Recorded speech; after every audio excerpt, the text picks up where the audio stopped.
Welcome back to another episode of Believe in Broncos on the Believe Network, sponsored by FanDuel Sportsbook, your home for everything sports betting. Bri, the NBA Finals are finished.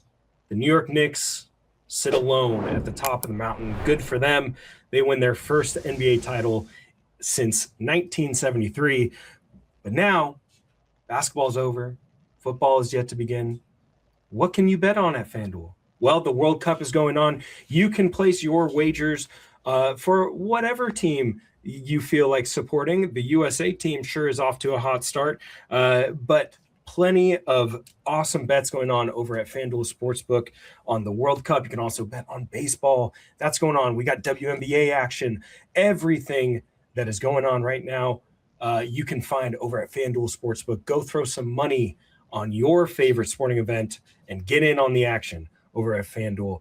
Patrick Chiotti joining you with my amazing co-host, Bri Maestas. As always, Bri, the Denver Broncos starting minicamp today. This is a fun day. We had OTAs. That's all gone to the wind. Now we're in minicamp season, and the Denver Broncos making some big moves to kick off minicamp. We'll talk about in this episode some of the new faces that are in the Denver Broncos locker room, as well as a big extension for Sean Payton. He is now tied to the Denver Broncos for at least the next 5 seasons. Good for him, as well as some other light Broncos news. And then we have a big announcement at the end of the show, one that you will definitely want to stick around and listen to. But Bri, let's get into it. First and foremost, it's lovely to see you. I just saw you not that long ago because I flew out to Denver to watch my uncle play at Red Rocks. The concert was awesome. He opened for Jimmy Eat World, and we got to spend some time together at a funky little dive bar in Denver. How are you doing? It is lovely to see you.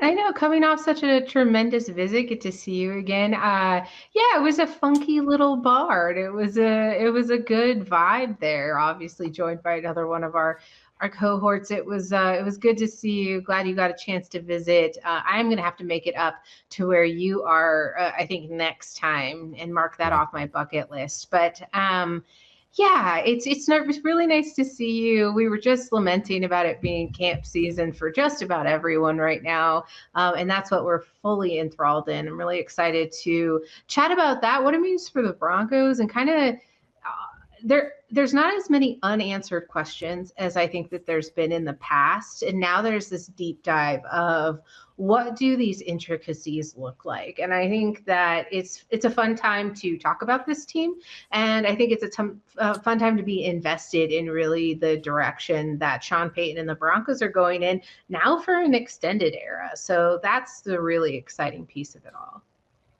Yeah, I mean, this is definitely one of those times in the sports seasons where there's a little bit of a lull, but minicamp is starting up. We get some action. We're going to see Bo Nix for the first time, Bri, since the ankle injury against Buffalo. I'm very excited to see what happens with this team throughout minicamp. Hopefully no injuries. We always pray for no injuries here. But Bri, big news, big news. Outside of the Sean Payton extension, the Denver Broncos brought in a couple of new faces.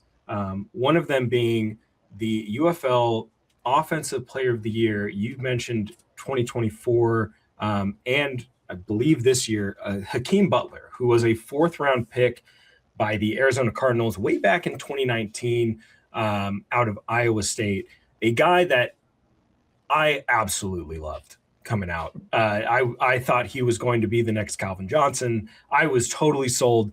And then it just didn't pan out. And sometimes that happens. Sometimes guys just can't figure it out at the next level. But Hakeem Butler has had a good amount of success in the UFL. Bri, what can you tell the listeners about this guy that they probably don't already know? Well, it was interesting because we were talking about it, and I happened to mention, like, did you catch any of the UFL, any of the spring football games from Hakeem Butler? And I felt like I had insulted your ancestry by a way in which I did not know your penchant for Butler. The only reason I thought it was interesting is me and my partner have been watching as much spring football as we can get. And he mentioned, this guy's going to land on an active roster. It's just bound to happen. Little did we know that mere weeks after saying that the Broncos would be looking directly at Butler and signing for him. And what I love about this move, I think in general, is that the Broncos are not in panic. They're not in reaching. They're consistently making moves that allow for this threshold of growth and evolution through what they're trying to build. They obviously saw something in Butler's game that they wanted to add and see if it could maybe create a different energy out on the field. When the team gets to make these moves as they are prior to minicamp and deciding these factors doesn't necessarily mean that somebody's job is at stake. It means that this team gets to make moves that end up rising all ships. And I think that that's really what it points to here. As far as kind of enlightening anyone to what they may not already know is he's a big body. And we were just talking about measurables off screen.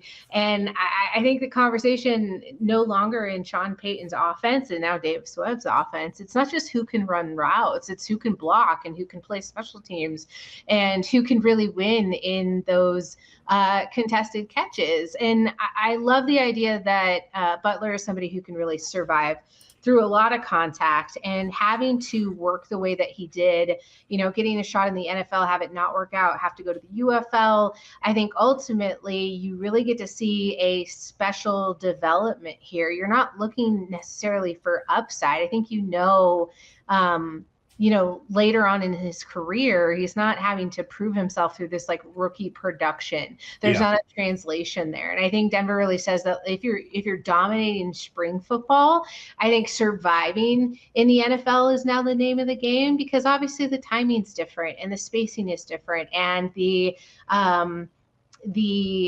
talent at cornerback is different. And I think that really matters for what Denver is looking for. What it says to me, though, is that Denver's always hunting. They're hunting for value, and they're trying to find the competitive edge that they're able to do so. It tells me the scouts are doing their job really well. But it also tells me something interesting that we've heard all of last season, that the Broncos really liked their room. That wide receiver room was just they really liked it. But they really like it. Yeah, they really like it, but they continue to add into it and try to really maybe establish roles, and they add Jalen Waddle. And so the Broncos are really building a roster that doesn't demand clarity up front. I think it allows discovery throughout the year. And I don't think it's a guarantee that he makes the roster necessarily, right, but this is creating pressure. It's creating competition. Sean Payton loves his options and versatility. And so if I were looking at it from a Sean Payton move, I think it says little about a specific member on this roster who is necessarily going to lose out, but I could see it be something where you need to keep your eye on it, because you have these locks, you have these certainties, You have Jalen Waddle and Courtland Sutton, but the pecking order beneath that, I think the competition really remains. You have Will Jordan Humphrey, who continuously is inevitable on this roster. Inevitable. Thanos. He is Thanos. He is Thanos. And what are you going to do about that? Plus, they continuously added in the draft for his positions. But I think when you look at the signing in general, why it's so intriguing is you don't really have another receiver that's like truly built like him, offering the size that I feel like would be really pertinent in the red zone, in which they struggled in. Yeah. And I already talked about contested catches, but if you have the upside there, then I think that you see where they're going with this. Is he's not just a big body receiver. I think they're essentially asking, though, is can he fall in that pecking order of like 4, 5, or 6. And I think if the answer is yes, then you've got the ability to really make the 53. I think I think most likely it's a practice squad individual. I think that he has an upward battle when it comes to really, really getting on the roster. But we do have some question marks. And I know it's funny saying after I just said we were entering with less questions. Yeah. But the thing is we still don't know the receivers on the roster, what their true fit is in this offense as it continues to reestablish itself under Davis Webb. And I think that could change. That could absolutely change from what Sean Payton's plan was. And that was working with what he had and really liking the room. I think this move points to them being open to all possibilities. Yeah, I think that this is it's tough because you look at the makeup of the room and they've got a good blend of guys that can kind of play all over the place, like Cortland Sutton and Pat Bryant and Lil Jordan Humphrey are your bigger body guys. They can play X, they can play the big slot. They can, Lil Jordan Humphrey was basically a pseudo tight end for us for a good stretch of time. And funny enough, Hakeem Butler was one of those guys that was big enough to be an X, but then people were like, well, maybe we could try him at tight end. I should note that throughout Hakeem's UFL career over the last 4 years, he played more snaps in the slot than he did out wide. Mismatch game, right? And I think that's where a coach like Sean Payton sees, like, okay, this guy, they knew how to use him as a mismatch tool. Maybe I can figure out how to use him as a mismatch tool. The contested catches, you brought that up, 65 contested catch attempts, 31 contested catches, 47.7% contested catch rate throughout 4 seasons. This was a guy that, again, I've watched every single one of his games at Iowa State. I was enamored with Hakeem Butler. I thought that he was going to take the league by storm and be an absolute unit. And it didn't pan out that way. And maybe guys need a little more time. And this is what the UFL is for, right? It's for developing players to go play at the next level. Dondre Tillman, we saw that. Like he has come in and he has played an excellent role for the Denver Broncos. And perhaps they're thinking the same thing with Hakeem Butler. Maybe this guy can give us a good look in the preseason and throughout training camp. Maybe this is a guy that can push Pat Bryant a little bit. Maybe it's a guy that we can maybe even use in that Lil Jordan Humphrey role, which he's Thanos. He'll always come back. But maybe that's a guy that we can use in that role, right? I think this is just let's test the waters. Let's see what we can do. But there are a lot of questions in that room, Bri. And we'll talk about one of those big questions here in a second. But Troy Franklin, can he make a big enough jump and impress coaches enough in minicamp and in training camp to keep his roster spot? Lil Jordan Humphrey is another guy that will be competing. There's other bodies that have come in. They signed a bunch of we've talked about it, a bunch of college free agents at that position, some X type, some Z type, some slot type. I think they are just trying to gauge where they're at with this room. But adding a guy like Hakeem Butler, I'm totally on board with it. I think that he deserves an opportunity, and this gives him that opportunity to work with a really strong coaching staff. Now, Bri, the Broncos did add another UFL player from the Battlehawks, Shawn Fresh, who was a return specialist cornerback. He's 5'9", 180 pounds. He returned 35 punts this season in the UFL for 382 yards, no touchdowns, about 11 yards per return. Had a long of 50. 3 kickoff returns for 84 yards, a long of 32. Now, I don't think that this is necessarily we're signing this guy because of his return ability. We're signing this guy because he can return. He also played quite a bit of defense, 400 snaps on the defensive side, all at corner. This guy was pretty big defensive player for the Battlehawks. So Right. you're getting cornerback depth, but the return thing is what a lot of people are focusing on. And this kind of ties in with the Hakeem Butler signing. What does this mean for Marvin Mims? And we've been very vocal. I've been very vocal about my feelings about Marvin Mims, and some people will disagree and say he's the greatest wide receiver on the Denver Broncos roster, and others will say, what does he even do here besides return kicks? Bri, what does this mean for Marvin Mims?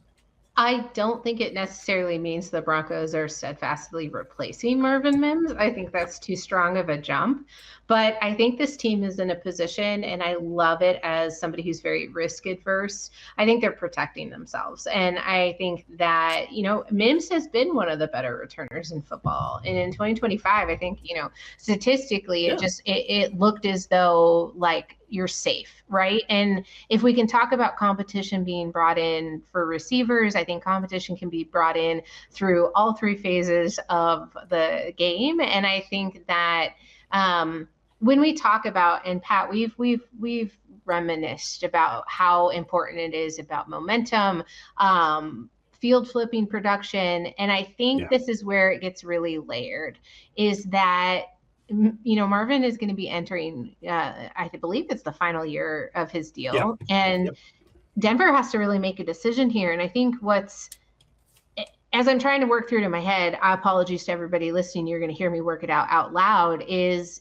Marvin Mims actually a core offensive piece? And I think as the primary return specialist, I think that he has these both. And the versatility that I talked about previously with the Hakeem Butler and what that could mean, I think that also allows for the ability to bring on additional value and to try to find hidden yards and to try to find and create real tension within the team, is just how, Sean Payton, George Payton, and the Broncos in general have really been building this roster through depth. And so I think the value here and what it means for Mims is that it's going to continue to place a competition in sorts. And if you think about, how hard does Marvin Mims work, and if there was a plan in which anybody needed to miss time, because we know the NFL is rife with unfortunate windfalls of injury, that roles both offensive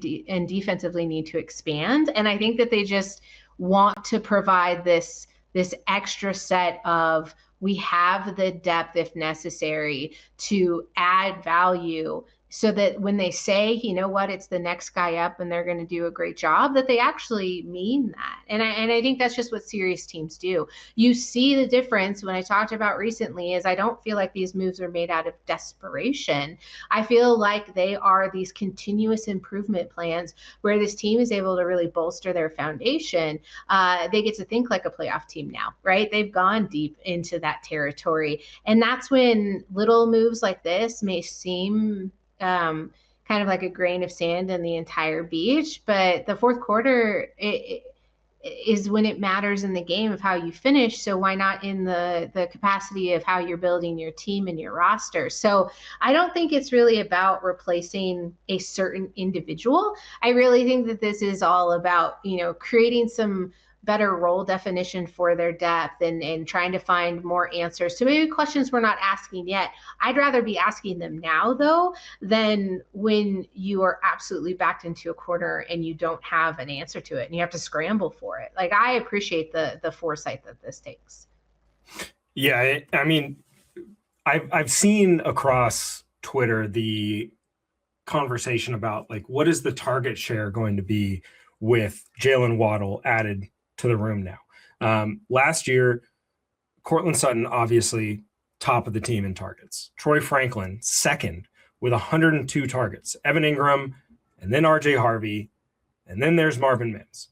And Marvin Mims had 14 more targets than Pat Bryant, but Pat missed a lot of time in games with injuries and stuff like that.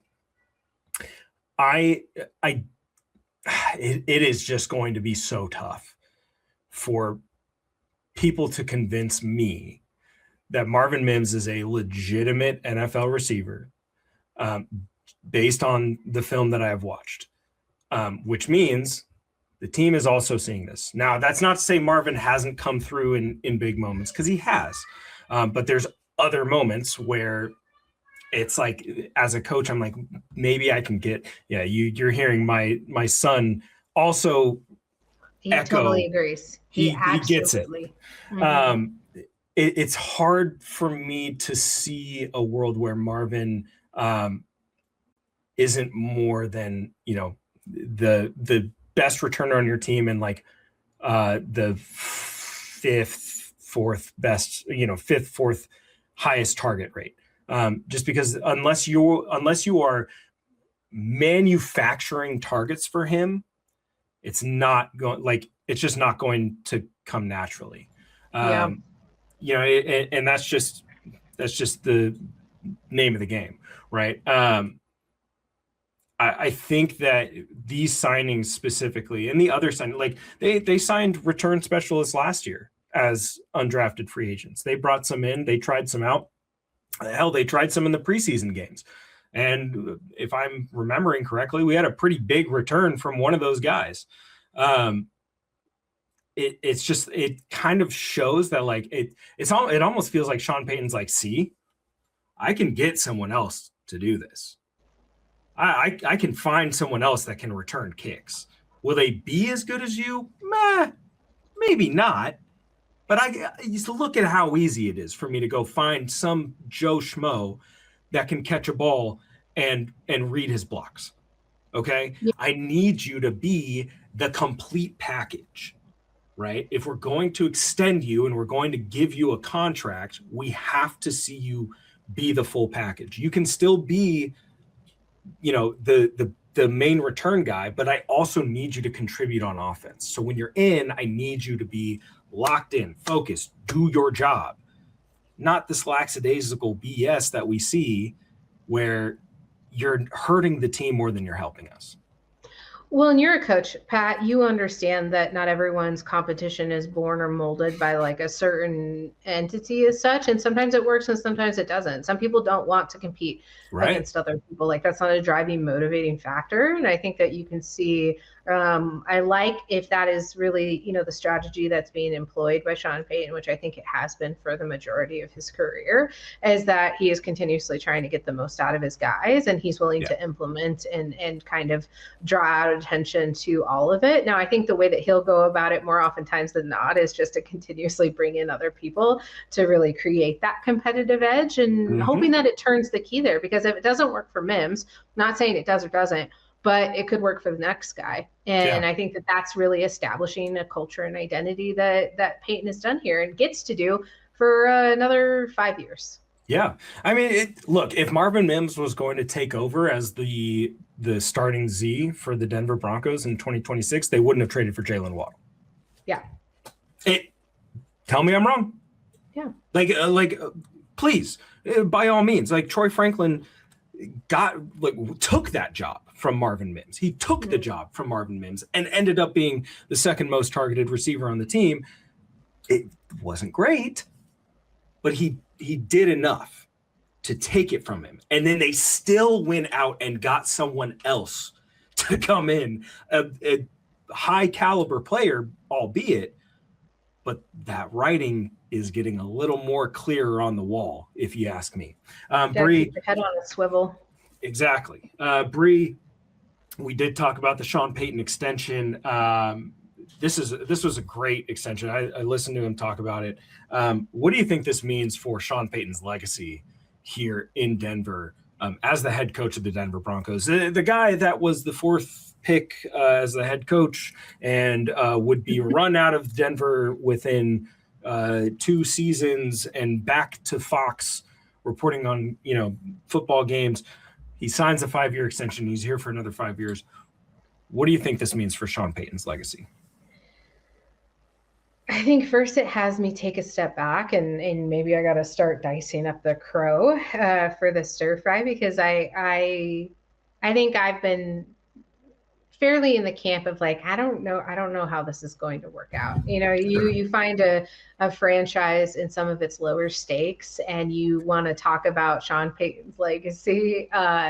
3 years into this now, I think this has been a complete organizational restoration. And I think Payton had already built a legacy in New Orleans, and he already had the Super Bowl, and he already had the label of offensive genius. You come in to an organization that's hurting, and I think there's maybe some holdback of like, can you really do it again in a completely different era of the game with a quarterback who you can't shape and mold like Play-Doh to be that guy? And I think that given all the doubt, I really do feel like he's done a tremendous job and has actually shaped his legacy once again. And this is a different one, right? I think if Payton gets to win big in Denver, the conversation absolutely changes once again to one of the greater coaches of all time, to one of the defining coaches of his generation. And I think that this extension, as I'm trying to come to terms with what it actually means, I think it really does give the final exclamation point to removing a ton of excuses. It really does tell you that there's no more rebuilding. The alignment is happening. There's no contention between him and George Payton or Sean Payton and the owners. Like, the expectation is now it's really sustained contention. It's Super Bowl window time. And I think that choosing continuity over chaos is something we haven't had the opportunity to become comfortable with as Broncos fans. And so this feels like uncharted territory, because it's always felt as though when the mainstays win the thing, they win the championship, right? You have all of these fluctuations and these purges that happen just by nature of that course. The Broncos were one game removed and one freak injury away from what I think would have been a pretty defining moment of Payton's career. But now the continuity, this forward thinking of maybe 5 years, maybe it's not the whole 5 years, but we're not asking, is Sean Payton going to fix us anymore? We're asking, can he finish the job? And he's telling us by way of, yes, and these are the mechanisms in which, by, you know what, play calling probably wasn't where it needed to be, and I'm willing to say I'm going to do everything possible to set out or get done what I set out to do. And you're just getting this constant feedback of evidence of where this team is going and how Sean Payton wants to contribute to that, and willing to give Davis Webb this large role that is pretty defining for who he is as a offensive mind. And I think that tells you he's bought in on those 5 years too, because I know the conversation when he was first signed on is, oh yeah, we'll have fun with that for 2 years. Like, when's he going back to Fox? Yeah, sure. And so there's all of these conversations that are happening. I'm sitting here like, ooh, I look a little silly, but it's okay if you were hesitant along with me, because now there's this defining moment. Now, if you're still routed in the like, I just don't like it, that's fine. Like, that's not what we're here to do. We're not here to be like, I love my head coach, he's such a chummy guy. They weren't doing that in New England with Belichick. Nobody cared. Like, that wasn't the role. Like, think about who his mentor was. Think about who Sean Payton's tree he fell from, right? You think that guy was like the bark all the way down? Like, my goodness, no. Your coach is going to be an asshole. And if your coach is kind of an asshole, he's probably doing a good job. And he's probably doing a pretty good job. And I think that for Sean, this is a momentous thing. Like, this is a guy that came out of retirement and took on a massive project and really has been efficient with it. I think he literally wrung out every last thing that we could get out of Russell Wilson. And he's taken a guy that many experts and pundits labeled as a bust, and turned him into a pretty dang good NFL quarterback. A lot of that is Bo, but we got to put a little bit on the coaching. And he's navigated through the largest cap hit in NFL history. And he's been one game away from a Super Bowl with, which we really, if Bo doesn't get hurt, like maybe we're talking about it differently, right? But ifs are ifs, and we can't go back, right? All we can do is look forward, and I'm looking forward to the next 5 years under Sean Payton, because I'm really proud of the way that he has run this team, whether you like him or not. The media stuff is what it is, but friend of the show, Luca Evans, always has a good time with him. And, he is by far and away one of the better coaches in the NFL. I love his energy. I love the way his guys rally around him too.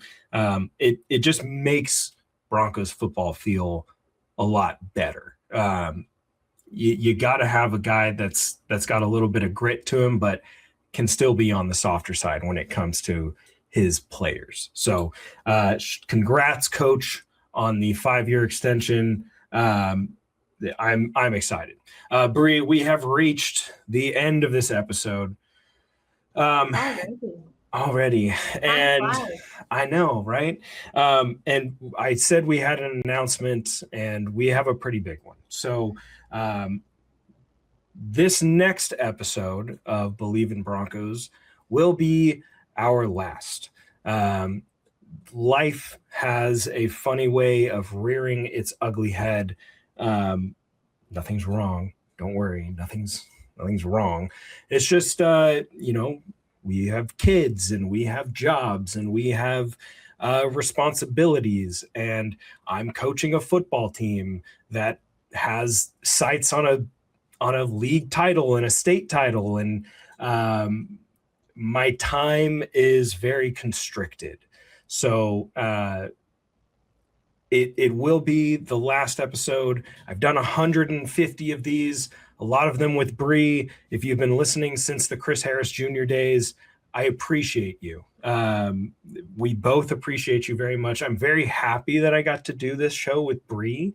I wouldn't have wanted to do this program with anyone else.